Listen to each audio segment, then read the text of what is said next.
There are only 3 games remaining in the NFL until September. Obviously, the biggest game of them all, but this weekend, we got the Final Four. 2 games remaining on championship weekend. Let's get to the picks, because this is the Huddle, presented by OddsChecker.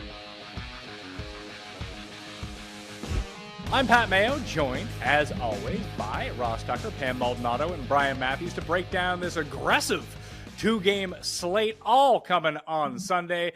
Last week, well, I told you that the Eagles were going to roll, and that's exactly what they did. Turns out that maybe the Giants beating up on the crappy Vikings was not a real indictment of how good they are, but against a much better team, they fell 38-7, despite the fact that 83% of the sportsbook tickets were coming in on the money line for the Giants, which is absolutely outrageous. Then on the other side, the Niners didn't play well, but they played good enough to turn Dak Prescott over a bunch of times, psych out the kicker into missing more extra points. And it was just a very overall mediocre game for the Niners, but enough to move on to the next round. Now these two are meeting up in Philly for the NFC Championship. The Eagles are favored by 2.5 points in this game. Ross, I want to start with you.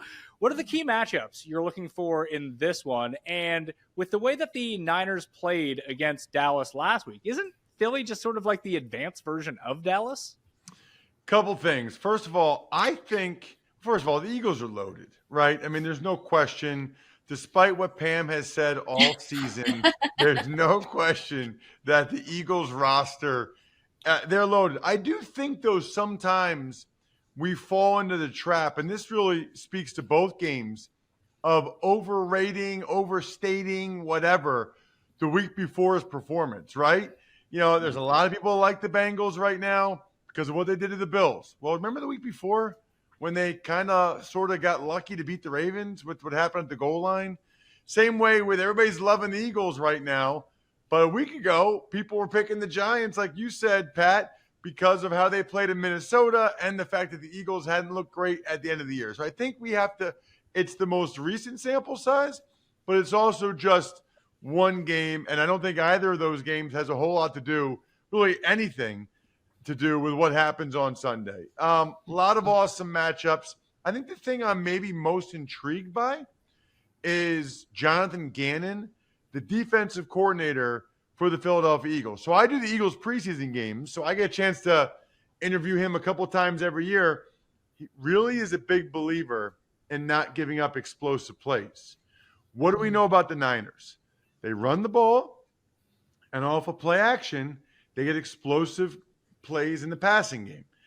You really can't focus on both, right? I mean, you know, you're aware of both. You know they can run it. You know it can be play action. But you kind of have to decide which one's the higher priority. So I'm fascinated to see if Gannon decides stopping the run is the higher priority and take his chances with some of those explosive play action passes behind the second level of the defense, or if Gannon says, I'm not giving up explosive plays. They can run the ball, but I'm not giving up explosive plays. That's sort of the chess match that we'll see early on in that game that I can't wait to watch. Pam, all the talk is about Patrick Mahomes' high ankle sprain in terms of the injury situations, but Christian McCaffrey's calf doesn't seem like it's anywhere near 100%. If he's not near 100%, yet still plays in this game, we'll probably see a split between him and Elijah Mitchell, much like we did a week ago. But how much do you think that impacts the overall ceiling of the 49ers?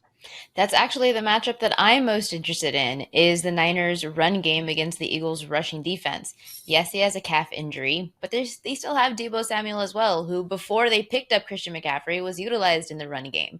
So you still have that 1-2, possibly 3 ground punch between Mitchell, Samuel, and maybe McCaffrey. We'll see how good he is. But it just doesn't seem as severe as something as what Patrick Mahomes is going through.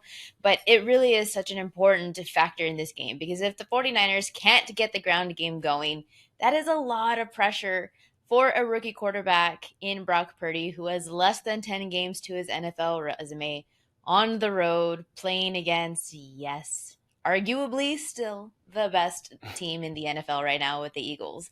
So that's the matchup that I am most looking forward to. But Philadelphia, they haven't faced a solid rushing offense at home with weapons like what the 49ers have. So the last vulnerability that they showed was giving up 152 rushing yards to Washington back in week 10. So the 49ers have to be healthy on the ground game. There is an opportunity here to still exploit that rushing defense from the Eagles.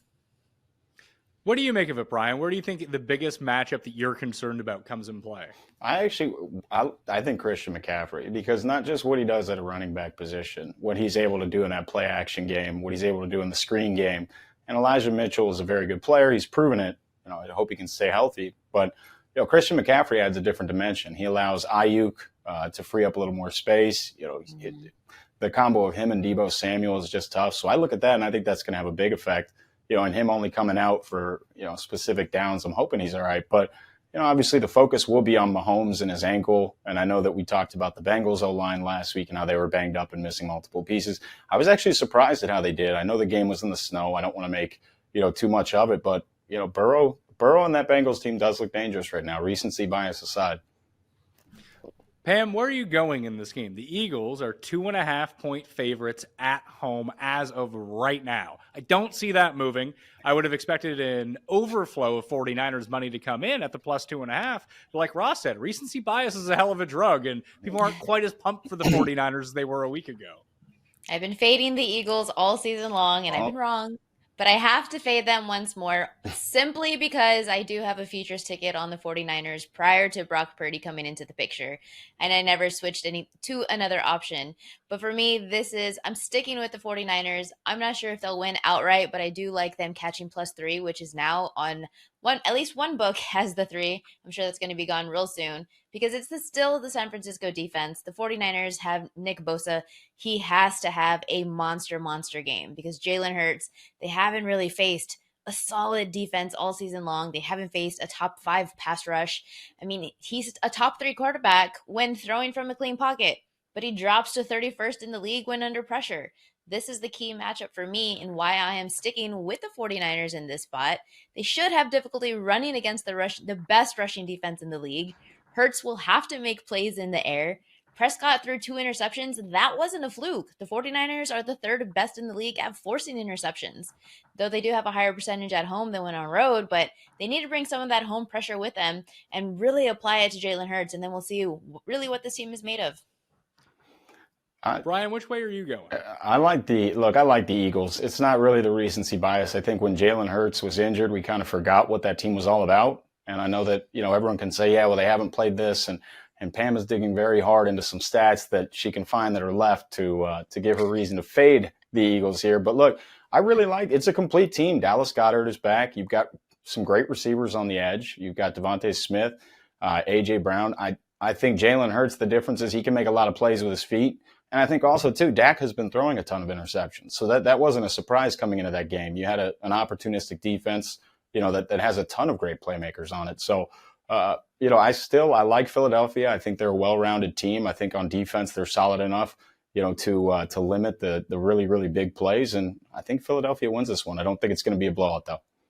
Ross, I'm on the same page as Brian here. I like the 2.5 with the Eagles. Obviously, it's only 2.5. It's a coin flip type game. But with the amount of pressure, I mean, Micah Parsons looked like he was back to being Micah Parsons last week. But we know the Eagles can generate pressure. So it feels like that's going to be more consistent. And we saw that it really threw a wrench into the 49ers offense. No question. I think 2 things are critical here, guys. Number one, the Niners can't really fall behind. I mean, they're not designed to come back from being behind by 2 scores or even late in the game. They're just not good, obvious drop back passing situations. 3rd and 5 or more, especially on the road, especially against that Eagles defensive line. So it is critical that the Niners get off to a good start, that the Niners get a lead, try to take the crowd out of the game a little bit and be able to play with the lead. If they don't, I think they're in trouble. At 3, where Pam saw it, I would probably lean to the Niners. At 2.5, I would lean to the Eagles. However, 2.5, ding, ding, ding. You guys know where I'm going here. I don't even know if we have a Tux teaser segment this week. Probably not, because only 2 games. But guess what? The good Lord wants there to be a Tux teaser segment, because I am taking the Niners from +2.5 on the book I'm looking at up to +8.5, pairing it with the Chiefs. Little sneak preview for like a minute from now, up to 8.5 for a 2-team teaser. You get the Chiefs and the Niners at more than 8 points. I feel pretty good about that. So I'm taking both of the dogs up to 8.5, thinking that we're going to get 2 really awesome competitive games. Yep. Which side of that are you most nervous about? Because I would be most nervous about the 49ers based on what you mentioned, that the Eagles are such a front-running team that if they get out to a 10-0, 14-0 lead in the first quarter, it just might be curtains for the 49ers, and they're not coming back to cover that tease. Totally with you, Pat, because, with Mahomes at home, you feel like Mahomes at home, say that a bunch. You feel like worst case scenario, kind of like Trevor Lawrence did last week, that Mahomes would be able to get you the late cover, backdoor cover, even if the Chiefs are having a terrible game. The Niners, if they get down 2 scores, kind of like the Giants did, it could get ugly. So I would agree. I'd probably be more nervous about the Niners leg of it, because they're just not really built that way to come from behind. The later game on Sunday, the AFC Championship, and only the second time in the last 34 years, that we have a rematch of the AFC Championship game. Last time it was Baltimore at New England, back-to-back years. There was a Billy Cundiff missed kick in there, and then he made one to get to the Super Bowl. Pretty sure there was a Lee Evans drop somewhere in that Baltimore Patriots mix in the mid-teens going through it. Can't remember if it was one of those years or not. Anyway, Bengals at the Chiefs. Now, the Bengals are favored by 2.5 points. I think that's about as high as it's going to get, because if anyone sees a big +3 next to the Kansas City Chiefs, that line will be taking all the money. I can almost guarantee you on that. But the Patrick Mahomes injury, the high ankle sprain, is what we need to decipher before betting on this game. So, Brian, I want to start with you. How worried are you for Patrick Mahomes? How does this offense look? And do you just see a plus with Patrick Mahomes in the playoffs and just take that blindly? Look, I am worried about this. It's a high ankle sprain. I think, you play on it, you're moving, you get it tight, you get it taped up, it's going to feel, I guess, as good as then based on the adrenaline you have, but it just limits his mobility, in what he's able to do. It's not that he's going to run for, 50, 60, 70 yards a game, but his ability to get outside of the pocket and make those plays where you sit there and you're like, how do you do that? And, I think that's where that offense kind of looks limited. And so with him not able to kind of scramble or even, evade too much out of the pocket, the offense to me looks a little bit different. They still have, great pieces on the outside. The defense, worries me at times. They've got some playmakers, but yeah, that does worry me. I think if he's playing on it last week, it's going to feel as good as it can while he's, feeling good and has a whole lot of adrenaline going through his body. So look, if he's limited in his mobility, I think it does affect the offense and how they operate. Pam, what do you make of it, and how does this affect your handicap of the game? I have 2 friends in my life that have high ankle sprains, and they are not playing sports at the moment. So that is what I know. It just seems like it's a very difficult injury to be 100% on, but it is also Patrick Mahomes, and even on one leg, he was better than 3/4 of the quarterbacks that are in the league right now. So I would never seriously underestimate Mahomes and his abilities. I'm never going to underestimate Andy Reid and the playmaking that he's going to cook up and to work around the elements that the team has. So I'm definitely not discounting the Chiefs here in this spot. And we saw it last week. It was an overreaction to the Bengals and how terrible the offensive line was coming into that game. And they had what I would say is a pretty comfortable win. So you can't overreact to this market. All of it is already baked into the line, in my opinion. So I am fully on board with what Ross said. A 2-team teaser between the Chiefs and the 49ers seems like probably the most solid play of the weekend, because these are the 4 best teams in the NFL. There's no one arguing that. And I think that they're going to be both competitive, and I'm really looking forward to them. Week 1 against the Jags in 2019, Patrick Mahomes suffered a high ankle sprain on his left ankle. This one is on his right ankle. That game, he threw for almost 400 yards and 3 touchdowns. The next week against the Raiders, week 2, with the high ankle sprain, 443 and 4 touchdowns. Now, that's not his plant leg, mind you, that had the high ankle sprain, but he's suffered through this before. And Andy Reid has already come out and said that this ankle sprain is not as severe as that one, Ross. And so we have the high ankle sprain to deal with. I'm trying to shed some positive light here. But the other thing that got brought up, and we mentioned it all last week, was this Bengals offensive line, how banged up it was. How big of an advantage do you think it was to masking these offensive line problems was playing in the snow, where it really seemed like the Bengals had one set of cleats on, and I don't know what the hell the Bills were using, but they had no footing the entire game.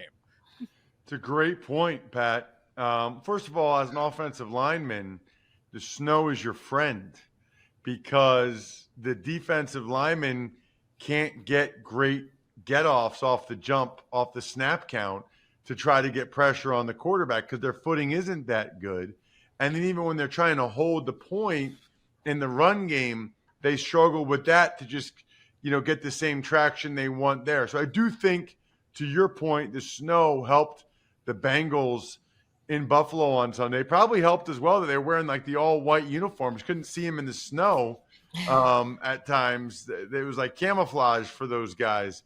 So I think that'll be interesting to see how they fare this week against the Chiefs. The thing that jumped out to me the most, being on the sideline for that Bills-Bengals game, Joe Burrow is like a computer. I mean, Joe Burrow is at the stage now where he reminds me of like a Brady, a Manning, in that it feels like he knows where he wants to go with the football before the ball's even snapped a large percentage of the time. I mean, he knows where he's going with the ball, and he's ready to deliver it. It's super impressive to watch him work. Meanwhile, on the other side, for the Chiefs, I just think it's really hard to be somebody you're not. And I just don't think Mahomes is going to be able to move around that well. They're going to try to make him a pocket quarterback as much as he can, but I think the Bengals will probably be pretty aggressive with their coverage early in the downs, right? Like, make Patrick Mahomes have to extend plays. Make him have to move around. Usually you say the opposite. Usually you want the exact opposite. But maybe he aggravates it. Maybe he shows he can't really move all that well. I think especially early in the game, Bengals D coordinator Lou Anarumo will try to make Mahomes move around and just test that thing out.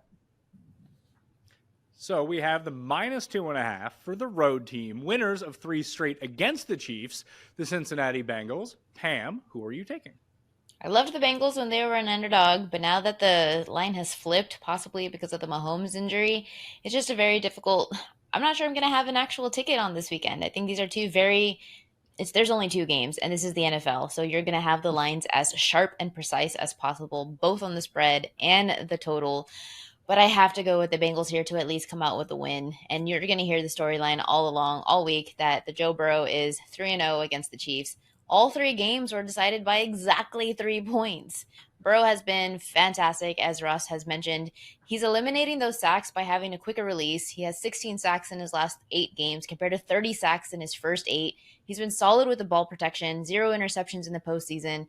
So the key for this matchup is if Burrow can keep both of those factors in check. And the quarterbacks that the Chiefs have faced, look at who they was. Trevor Lawrence, who, yes, I respect, but he is still only in his second year. Jared Stidham, Russell Wilson twice, Geno Smith, and Davis Mills. You're talking about Burrow, and he is sleek, and he is slick, and he is awesome, and he has Super Bowl experience, and he's poised. And as Ross said, he knows what he's going to do before he even gets the ball. So he knows how to do all of that already playing behind a very terrible offensive line. So I do still love the Bengals here on the money line. Teasing the Chiefs, that's got to be the play. Ross, you've already said your Tux teaser is going to be teasing it up 6 points with the underdogs on both these games. Do you have a lean on the side, though? Do you prefer Cincinnati? Yeah, I mean, I'd probably lean to the Bengals. I think the Bengals and the Eagles are going to win the games, and 2.5 points is not that many. So I would probably lean. Obviously, I think you're better off if you like the Chiefs. I think you're probably better off just going on the money line rather than taking 2.5 points. There's not much of a chance. I think it's like 5% or something that it hits on, the Bengals winning by 1 or 2. Although, as Pam mentioned, it's been so close in these games that maybe that's the case. But I guess I'm drinking that recency bias heck of a drug there, Pat, because I like the Bengals. Isn't it funny? I like the Eagles and the Bengals to win the games, and I would lean their way with the spread, but I prefer the teaser of getting those extra 6 points and taking the Niners and the Chiefs up, because I think it'll be close games. That's why it's not really about like, oh, you had the right side or the wrong side. It's getting the right number. The number is what matters. Yeah. The Bengals currently -2.5 is -110, Brian. And then the money line is -135. So I guess 2 questions. Which side do you like? Would you play the money line if you like the Bengals or Chiefs, I suppose, who are +115 right now? And after last week's Super Saturday teaser hit that the world was on, is there a chance that the very obvious teaser this week is going to hit again? Look, it's Tuck's teasers. I don't doubt those at this point, right? I mean, right as rain. So, hey, look, I like the Bengals money line, and if I were to do anything, I'm leaning the -2.5. I just think they've been there last year. They have unfinished business. They got in the game. You know, they feel like they should have won it.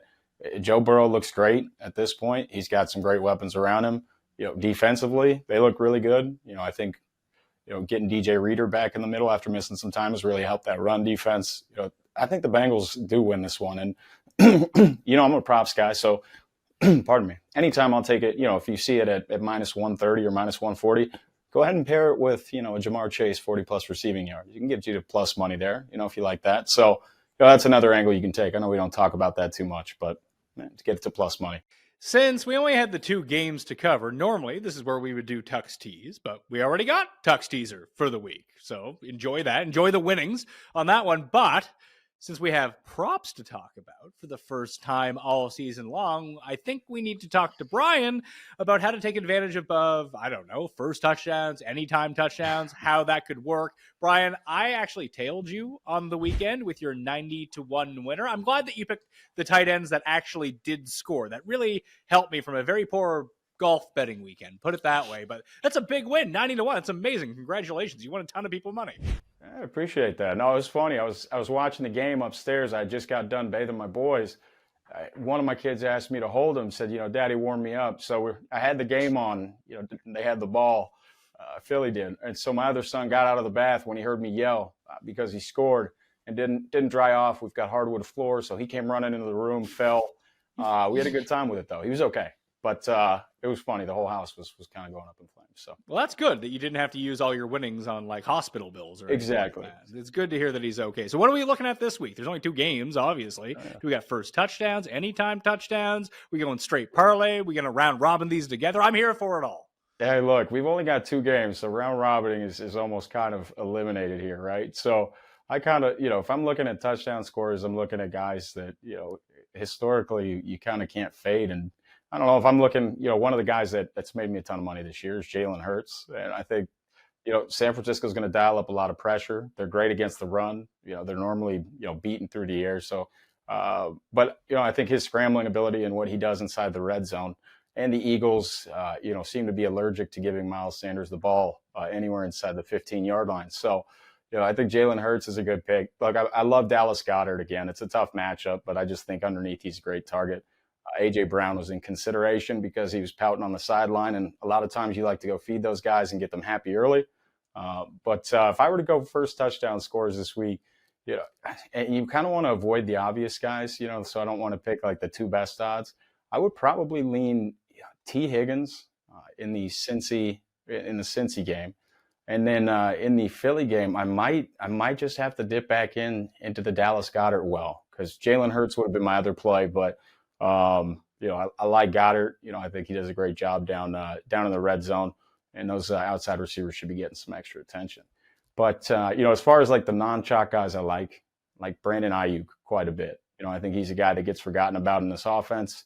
His odds are almost at plus 300. So, you know, you could do a nice little parlay that has T. Higgins, Brandon Ayuk.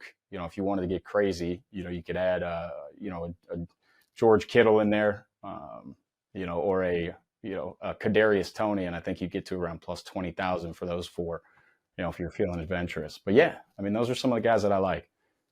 Well, I have now placed my Dallas Goedert, T. Higgins first touchdown parlay for 181-1. Let's go. Can't lose. Let's do it.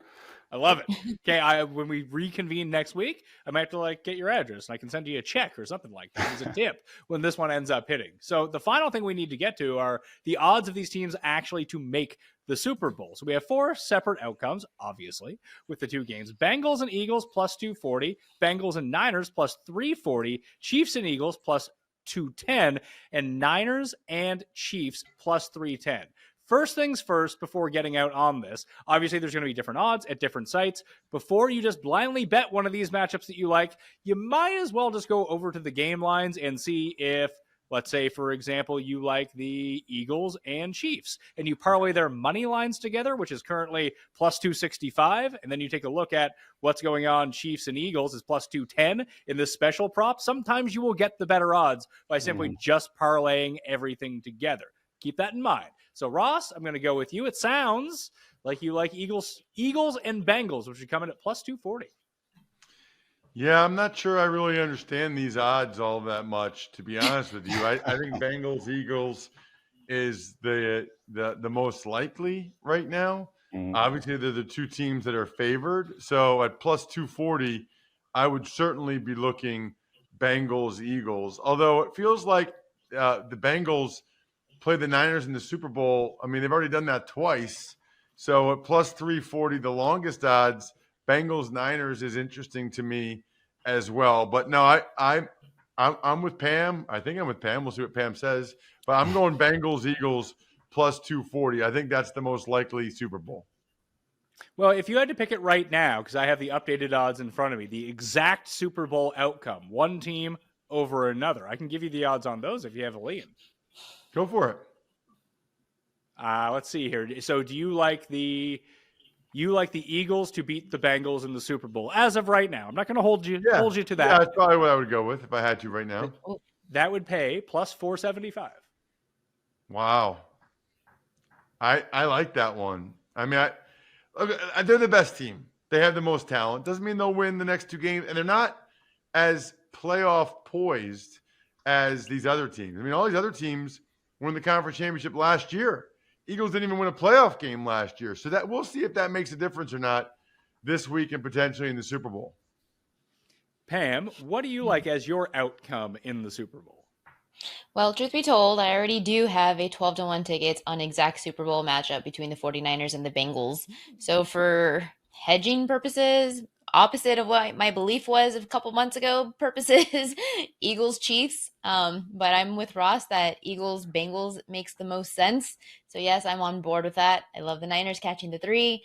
The Eagles, you play them at home. 49ers at home is different than they are on the road. So give me the Eagles and the Bengals for exact matchup in this. Now, if we're talking about exact outcome, give me Joe Burrow, Joe Cool all day. Bengals over the Eagles. Bengals over the Eagles. Brian pays 5-1 on your money if that is the specific outcome. I like Chiefs over the Eagles, which ends up paying, what is that? 5 plus 550. So is there any other outcome that you like? I'm with them on the result that I like. I guess, if the odds jump to anywhere between like plus 550 and plus 650, I'd take a look at, some of the other ones. As we all know, these games are close and anything can happen. But yeah, I think right now, as far as the results this weekend, I like the Bengals, like the Eagles, but I'd lean the Eagles in the Super Bowl. So I just think that I know they don't have the experience. I know the Bengals have been there before, but they are a really complete team. And look, they've got a quarterback who's in control of that offense. He can run, he can throw. They've got a good run game. So they've got a solid defense. I like them.